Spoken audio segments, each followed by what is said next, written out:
Hello everyone. NCERT गणित कक्षा 11वीं में आपका स्वागत है। तो इसी क्रम में आज हम प्रश्नावली 5D का प्रश्न क्रमांक 2 सॉल्व कर रहे हैं, जिसमें हमारा दिया गया है निम्नलिखित समीकरणों को श्रीधराचार्य सूत्र की सहायता से हल कीजिए। यानी कि हमें ये श्रीधराचार्य सूत्र की सहायता से हल करना है। तो श्रीधराचार्य सूत्र तो आप लोग जानते ही होंगे, क्योंकि हम लोग क्लास 10th में भी इसे पढ़ चुके हैं और इस प्रकार के प्रश्न भी हम लोग पढ़ चुके हैं। तो सबसे पहले जो दिया गया है उसे लिख लेते हैं। तो चलिए उसे लिख लेते हैं एक बार। तो हमें जो दिया गया था वह हमने लिख लिया है, जो समीकरण हमारा दिया गया था। तो अब हम क्या करेंगे, तो अब हम इसकी व्यापक समीकरण से तुलना कर देते हैं। तो व्यापक समीकरण आप लोग जानते ही होंगे, क्योंकि हम लोग क्लास 10th में पढ़ चुके हैं। तो व्यापक समीकरण हमारा क्या होता है बताइए। तो ax² + bx + c बराबर 0। तो हम लिखेंगे व्यापक समीकरण से तुलना करने पर। तो हमने लिखा व्यापक समीकरण से तुलना करने पर। तो चलिए व्यापक समीकरण लिख लेते हैं। तो हमने व्यापक समीकरण लिख लिया है, जिसे हम लोग वर्ग समीकरण भी बोलते हैं। तो चलिए अब हम क्या करेंगे, इससे इसकी तुलना कर देते हैं। तो ए के स्थान पर बताइए कितना होगा। x² का गुणांक कितना है बताइए, 1 है। तो ए का मान कितना हो जाएगा बताइए। तो ए बराबर 1 हो जाएगा। और बी बराबर कितना हो जाएगा बताइए, x का गुणांक भी 1 है। तो बी बराबर भी हमारा 1 आ जाएगा। और बताइए सी का मान कितना होगा बताइए। तो सी के स्थान पे कांस्टेंट हो जाएगा, यानी कि 4। सी बराबर कितना आ जाएगा बताइए, 4 आ जाएगा। तो हमने ये इसकी व्यापक समीकरण यानी कि वर्ग समीकरण से तुलना कर दी है। तो अब हम इसमें द्विघाती सूत्र का प्रयोग करेंगे। तो चलिए देख लेते हैं हमारा द्विघाती सूत्र, या जिसे हम श्रीधराचार्य सूत्र भी बोलते हैं, क्या होता है। तो ये हमारा श्रीधराचार्य सूत्र कुछ इस प्रकार होता है, देख लीजिए। x बराबर -kb + -√b² - 4ac, और ये पूरे के बटे 2a होता है। तो चलिए अब आपको एक बार ये लिख लेना है, और इसमें a, b और c तीनों के मान रख देंगे और इसे सॉल्व करेंगे, हमारा आंसर आ जाएगा। तो चलिए रख देते हैं इसमें। तो सबसे पहले हम लिखेंगे श्रीधराचार्य सूत्र से, और जो दिया गया है यानी कि सूत्र है हमारा, उसे लिख लेंगे एक बार। तो हमने लिखा श्रीधराचार्य सूत्र से। तो चलिए इसी को लिख लेते हैं, ये हमारा है श्रीधराचार्य सूत्र, देख लीजिए आप। तो क्या है, x बराबर -kb + -√, आपको ध्यान से देखते रहना है, b² - -4ac, और ये बटे कितना है, 2a। कितना है बताइए, 2a। तो हमने ये फार्मूला लिख लिया है। तो चलिए अब इसे हटा देते हैं, और अब हम इसमें मान रख देंगे। तो बताइए b का मान कितना है, आपको बताना है। तो हम लिखेंगे x बराबर, b का मान कितना है, ये माइनस लगाए तो माइनस लगा दीजिए। अब b का मान बताइए कितना है, देखिए 1 दिया गया है तो हम 1 लिख देंगे, और ये प्लस माइनस ज्यों कहते हो, और ये √b ज्यों कहते हो। अब b² का मान बताइए कितना है, यानी कि b का मान है हमारा 1, और अब इस पर स्क्वायर लगाए तो हम स्क्वायर लगा देंगे, और ये -4, और a का मान कितना है बताइए, 1 है। तो गुणा में है तो आपको गुणा लगाना है, और गुणा यानी कि गुणित c का मान कितना दिया गया है, 4 दिया गया है। ये √ आप थोड़ा बढ़ा सकते हैं, और बटे 2, और a का मान कितना है बताइए आप। तो आप कहेंगे 1। तो हमारा ये 1। तो अब हमने इसमें मान रख दिए हैं, अब आपको बस सॉल्व करना है। तो क्या हो जाएगा बताइए, x बराबर ये माइनस का 1 और प्लस माइनस ज्यों कहते हो, √ 1 का वर्ग बताइए कितना होता है, 1 ही होता है। और ये -4 का गुणा 1 में करेंगे तो 4 ही आ जाएगा। तो 4 का गुणा 1 में किया, उसके बाद 4 का गुणा इसमें करेंगे तो 4 चौके 16। तो जब इन तीनों गुणा करेंगे तो कितना आ जाएगा बताइए, 16 आ जाएगा। और बटे 2, 1 कम 2, यानी कि नीचे भी इसमें 2 का गुणा 1 में कर देंगे तो ये 2 आ जाएगा।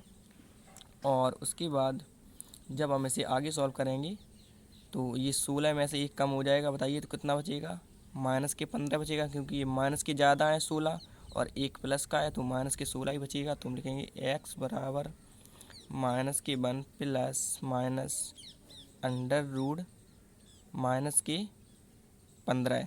क्योंकि 16 में से 1 जाएगा तो क्या बचेगा, माइनस के 15 और बटे 2। उसके बाद अब हम क्या करेंगे, इसे हम माइनस के 1 को अलग लिखेंगे और 15 अलग लिखेंगे। देखिए कैसे, तो हम लिखेंगे x बराबर माइनस के 1 प्लस माइनस अंडर रूट, हम लिखेंगे 15 गुणित माइनस के 1 लिख सकते हैं, तो आंसर बिल्कुल लिख सकते हैं, और बटे 2। और अब हम माइनस के 1 का मान जानते हैं कितना होता है, बताइए, आई स्क्वायर होता है। तो चलिए लिख देते हैं x बराबर माइनस के 1 प्लस माइनस अंडर रूट 15 गुणित माइनस के 1 का मान बताइए कितना होता है, आई स्क्वायर होता है। तो जब हम इसे आगे सॉल्व करेंगे तो आगे हमारा क्या आ जाएगा, बताइए, बटे ये 2 जो कहते हो। अब हम इसमें आई स्क्वायर यानी कि आई अंडर रूट में 2 बार है, तो एक आई हमारा बाहर आ जाएगा।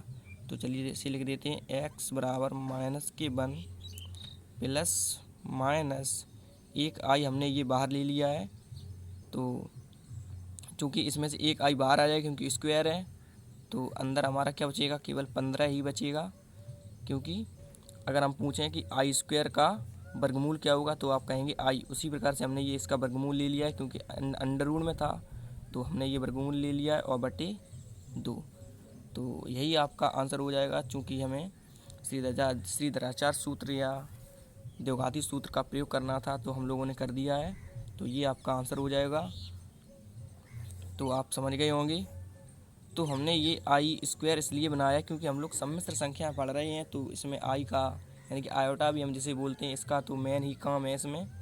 तो चलिए इसका दूसरा पार्ट भी देख लेते हैं, क्योंकि इसके हमें कई पार्ट दिए गए हैं, तो इसका दूसरा पार्ट देख लेते हैं और उसके बाद आगे देखेंगे। तो हमें इसका पार्ट सेकंड दिया गया है 2x² माइनस के 2x प्लस 3 बराबर 0। तो सबसे पहले वही प्रोसेस आपको लगानी है, तो जो दिया गया है उसे लिख लेते हैं। तो सबसे पहले हल लिखेंगे, उसके बाद जो दिया गया है उसे भी लिख लेते हैं।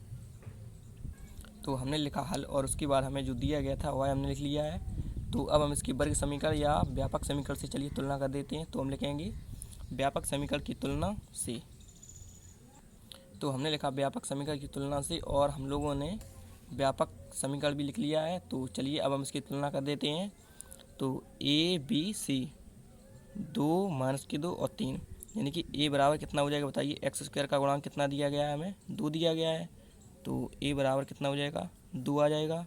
और कॉमा बी बराबर कितना आ जाएगा, माइनस के 2 यानी एक्स का गुणांक कितना दिया गया है, माइनस के 2, तो बी बराबर कितना आएगा, माइनस के 2। और सी बराबर कितना आएगा, बताइए आप। तो आप कहेंगे सी बराबर 3, क्योंकि लास्ट में हमारा तीसरा पद सी बराबर 3 ही आ जाएगा। तो अब हम इसमें द्विघाती सूत्र का प्रयोग करेंगे या जिसे हम श्रीधराचार्य सूत्र भी बोलते हैं, आप लोग समझ रहे होंगे। तो चलिए देख लेते हैं श्रीधराचार्य सूत्र हमारा क्या होता है। तो ये हमारा कुछ इस प्रकार होता है श्रीधराचार्य सूत्र। तो सबसे पहले हम श्रीधराचार्य सूत्र को लिखेंगे, तो हम लिखेंगे श्रीधराचार्य सूत्र से।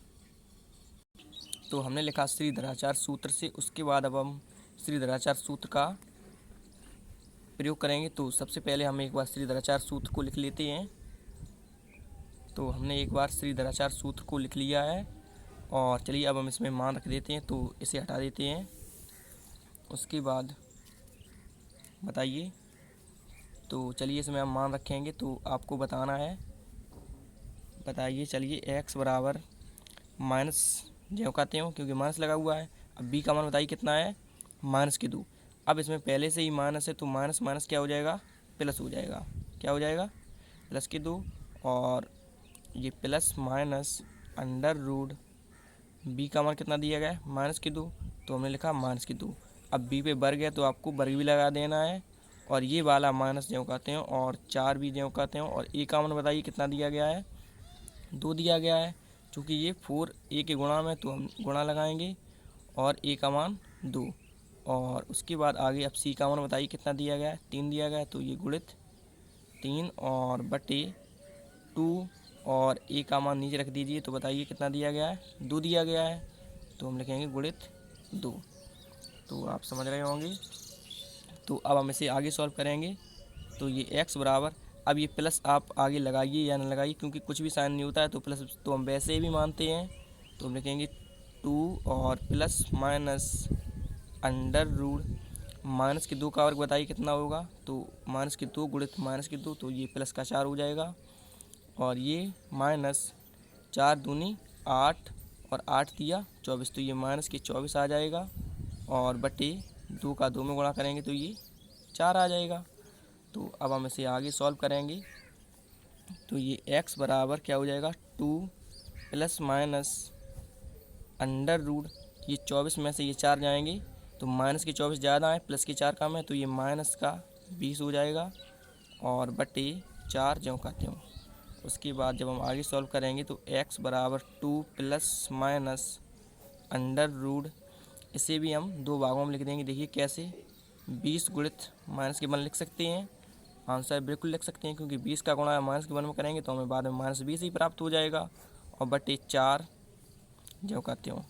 उसके बाद अब हम माइनस के 1 का मान जानते हैं कितना होता है बताइए। तो आप कहेंगे आई स्क्वायर, तो ये हो जाएगा x बराबर 2 प्लस माइनस अंडर रूट, तो आई स्क्वायर यहाँ पे रख देंगे। उससे पहले हम इसके गुणनखंड कर देंगे।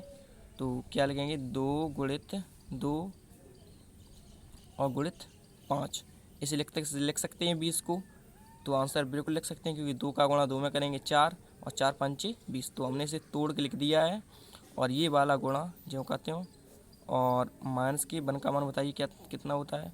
तो आप कहेंगे आई स्क्वायर, तो और ये बटे 4 भी आपको ज्यों का त्यों लिख देना है। तो उसके बाद आगे सॉल्व करेंगे इसे। तो आगे ये हमारा क्या हो जाएगा बताइए। तो ये 2 का यहाँ पे जोड़ा बन जाएगा, तो इसमें से 1 2 हमारा बाहर आ जाएगा।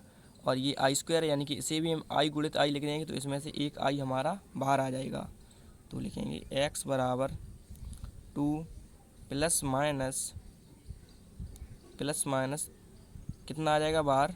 तो हम 2i को बाहर ले लेंगे, तो अंदर हमारा ब्रैकेट में क्या बचेगा, ये 2 तो हमारा कॉमन हो गया है, क्योंकि अंडर रूट यहाँ पे हम 4 भी लिख सकते हैं, 4 गुणित 5, तो इसका 4 का जो वर्ग हो जाएगा हमारा कितना हो जाएगा, यानी कि 4 का वर्गमूल लेंगे तो 2 आ जाएगा। आप फिर से समझ लीजिए एक बार, 4 का वर्गमूल कितना हो जाएगा 2। 4 का जो वर्गमूल होता है वो कितना हो जाएगा बताइए, यानी कि अंडर रूट 4 का वर्गमूल कितना हो जाएगा बताइए 2। और आई स्क्वायर का वर्गमूल आई ही आ जाएगा। और अंदर अब हमारा बच जाएगा केवल 5 और बटे 4। तो अब हम इसमें प्लस माइनस के इस साइड भी 2 है और प्लस माइनस के इस साइड भी 2 है, तो इसमें से अब हम 2 कॉमन ले लेंगे। देखिए कैसे, तो हम लिखेंगे 2 और अंदर बच जाएगा हमारा 1 प्लस माइनस आई अंडर रूट 5 और ये बटे 4 ज्यों का त्यों। आप समझ रहे होंगे।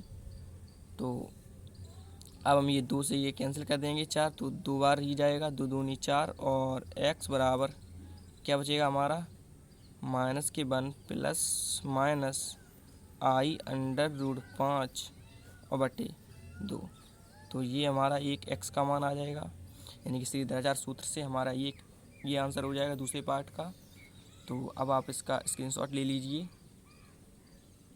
तो इसी वीडियो में हम इसका अगला पार्ट भी देख लेते हैं, यानी कि पार्ट तीसरा भी देख लेते हैं, उसके बाद आप स्क्रीनशॉट ले लीजिएगा। तो चलिए पार्ट तीसरा भी देख लेते हैं, इसका क्या दिया गया है। तो हमें इसका ये पार्ट तीसरा दिया गया है under root 2x square plus x plus under root 2 बराबर 0, ये हमें दिया गया है। तो सबसे पहले हल लिखेंगे और जो दिया गया है उसे लिख लेते हैं। उसके बाद वही प्रोसेस है, व्यापक समीकरण से तुलना करेंगे और उसके बाद उसमें द्विघाती सूत्र का प्रयोग कर देंगे और हमारा आंसर आ जाएगा। तो चलिए कर देते हैं। तो सबसे पहले हल लिखेंगे और जो दिया गया उसे लिख लेते हैं। तो हमने लिखा, जो दिया गया था वह लिख लिया है। उसके बाद अब हम लिखेंगे व्यापक समीकरण से तुलना करने पर या व्यापक समीकरण की तुलना से। तो हमने लिखा व्यापक समीकरण की तुलना से, और व्यापक समीकरण हमारा x square plus b x plus c बराबर 0, जैसे हम वर्ग समीकरण भी बोलते हैं। तो चलिए कर देते हैं। तो ए का मान बताइए कितना हो जाएगा। तो अंडर रूट 2 हो जाएगा, क्योंकि एक्स स्क्वायर यहाँ भी है और एक्स स्क्वायर यहाँ भी है। तो ए बराबर क्या हो जाएगा अंडर रूट 2 हो जाएगा। और कॉमा बी का मान कितना हो जाएगा, एक्स का गुणांक कितना है बताइए 1 है, क्योंकि कुछ भी नहीं होता है तो हम लोग 1 मानते हैं, तो 1 हो जाएगा। और सी बराबर कितना हो जाएगा बताइए तीसरे नंबर पे ये अंडर रूट 2 हो जाएगा। तो अब हम इसमें द्विघाती सूत्र का प्रयोग करेंगे। तो सर ये द्विघाती सूत्र हम लोग देख तो चुके हैं, तो इसे हम लिख भी लेते हैं क्या होता है। तो चलिए एक बार आप देख लीजिए। तो द्विघाती सूत्र हमारा कुछ इस प्रकार होता है। श्रीधराचार्य सूत्र हम जैसे बोलते हैं, जिसका नाम श्रीधराचार्य सूत्र या द्विघाती सूत्र, आप कुछ भी बोल सकते हैं। तो क्या हो जाएगा, तो सबसे पहले हम लिख लेंगे श्रीधराचार्य सूत्र से। तो हम लिखेंगे श्रीधराचार्य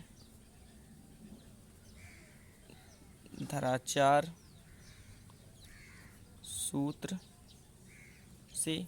तो क्या है बताइए, x बराबर minus b plus minus under root b square minus के 4ac और बटे 2a।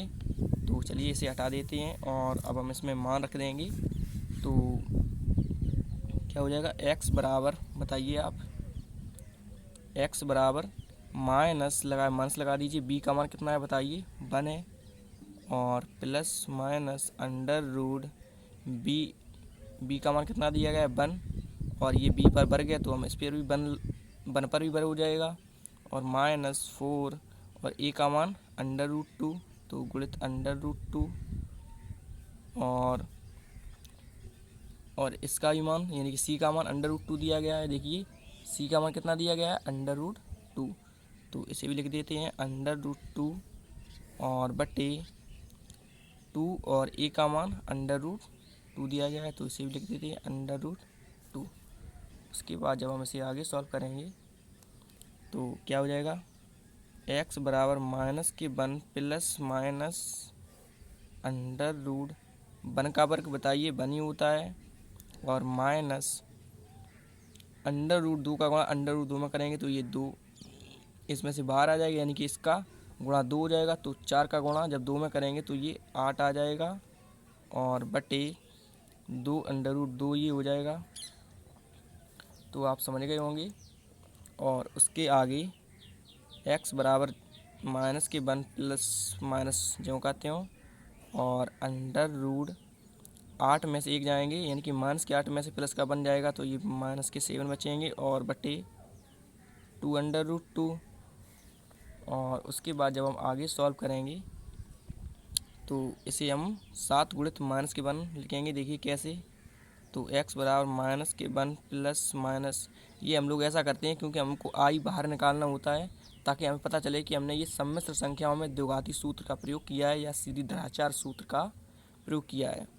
तो इसे लिखेंगे अंडर रूट 7 गुणित माइनस के 1 और बटे 2 अंडर रूट 2 जो कहते हो, और x बराबर क्या हो जाएगा, माइनस के 1 प्लस माइनस अंडर रूट 7 गुणित माइनस के 1 का मान बताइए कितना होता है, तो आप कहेंगे आई स्क्वायर, और बटे 2 अंडर रूट 2 जो कहते हो। और उसके बाद जब हम आगे सॉल्व करेंगे तो ये इसमें से आई बाहर आ जाएगा एक, x बराबर माइनस के 1 प्लस माइनस, तो क्या इसमें से आई बाहर आ जाएगा क्योंकि इसे हम अंडर रूट में 2 बार लिख सकते हैं। तो आई जब बाहर आएगा तो अंदर इसमें 7 बचेगा केवल, क्योंकि अगर हम आई को अंदर रखेंगे तो स्क्वायर में लिखेंगे। अगर हम आई को, ये आई है हमारा, इसे हम अगर अंदर लिखना चाहें अंडर रूट के तो हमें इसे स्क्वायर में लिखेंगे, इसलिए ये केवल एक आई बाहर आ गया, और 2 अंडर रूट 2 हमारा ज्यों कहते हो। तो ये हमारा आंसर हो जाएगा इसका। तो आप समझ गए होंगे। तो चलिए अब आप इनका स्क्रीनशॉट ले लीजिए। तो ये हमारा इसका पहला शॉट, आपको प्रश्न भी नोट कर लेना है, और उसके बाद ये है इसका दूसरा शॉट, और उसके बाद ये नीचे, और इसके बाद अगला ये हमारा पार्ट 2 है, इसका भी आप स्क्रीनशॉट ले लीजिए, और उसके बाद ये नीचे, इसका भी आप ले लीजिए स्क्रीनशॉट, और उसके बाद ये नीचे, इसका भी आप ले लीजिए स्क्रीनशॉट, और उसके बाद हम लोगों ने पार्ट 3 भी किया हुआ है, इसका भी ले लीजिए आप। तो ये हमारा पार्ट तीसरा है, इसका भी आप ले लीजिए स्क्रीनशॉट, और उसके बाद ये नीचे, इसका भी ले लीजिए आप स्क्रीनशॉट, और उसके बाद ये हमारा नीचे थोड़ा बचा हुआ है, इसका भी ले लीजिए आप स्क्रीनशॉट।